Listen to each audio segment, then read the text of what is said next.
नमस्कार. आज या व्हिडिओमध्ये आपण पाहणार आहोत की वेअरहाऊससाठी पी ओ कशा पद्धतीने जनरेट करायचं आहे.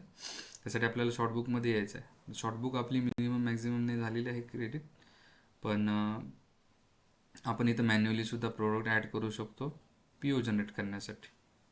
आता आपण हा प्रोडक्ट घेऊया एक्झाम्पलला आणि पी ओ जनरेट करण्यासाठी आपल्याला सिम्पली त्या आयटमच्या लेफ्ट हँड साईडवरती चेकबॉक्स आहे त्याच्यावरती क्लिक करायचं आहे.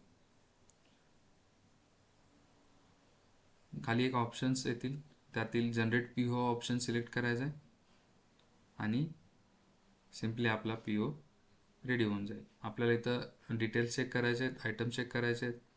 आपण प्रायोरिटी लो हाय जसे असेल तशी ठेवू शकता आणि जनरेटवरती क्लिक केल्यानंतर आपला पी ओ जनरेट होऊन जाईल आणि पी ओ जनरेटेड सक्सेसफुली. आता इथं पेंडिंगचा स्टेटस ऑर्डर झालेला आहे. पी ओचा स्टेटस आपल्याला म्हणजे पी ओच्या डिटेल्स जर आपल्याला पाहायचे असतील तर आपल्याला परचेस सेक्शनमधून पी ओ सेक्शनमध्ये जायचं आहे. तिथं आपल्याला पी ओच्या रिलेटेड सर्व डिटेल्स पाहायला मिळतील. आता इथून ब्रांचमधून वेअरहाऊसला कोणत्याही प्रकारचं कम्युनिकेशन करायची गरज नाही पडत, कारण जे काही पी ओ आपण वेअरहाऊससाठी जनरेट करत आहोत ते त्यांना ऑटोमॅटिकली मिळून जातात, कनेक्टेड असतात आणि जे काही तिकडून स्टेटस येतील जे प्रोडक्टसाठी जे असतील ते सर्व आपल्याला ब्रांचमध्ये सुद्धा पाहता येतात, म्हणजे पी ओ सेक्शनमध्ये सुद्धा दिसतात. इथं आपण प्रायोरिटी बघू शकतो, स्टेटस बघू शकतो.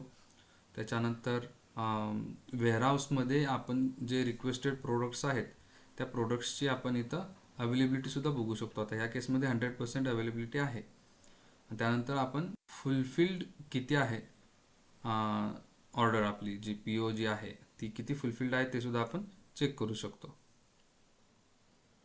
अजून डिटेलमध्ये पाहण्यासाठी आपण सिम्पली पी ओवरती क्लिक करायचं आहे. पी ओवरती क्लिक केल्यानंतर आपल्याला पी ओचा पूर्ण एक डिटेल्स पाहायला मिळतात. अशा पद्धतीनं स्टेटस पेंडिंग आहे इथं. आपण स्टेटस वाईज सुद्धा इथं सॉर्टिंग करू शकता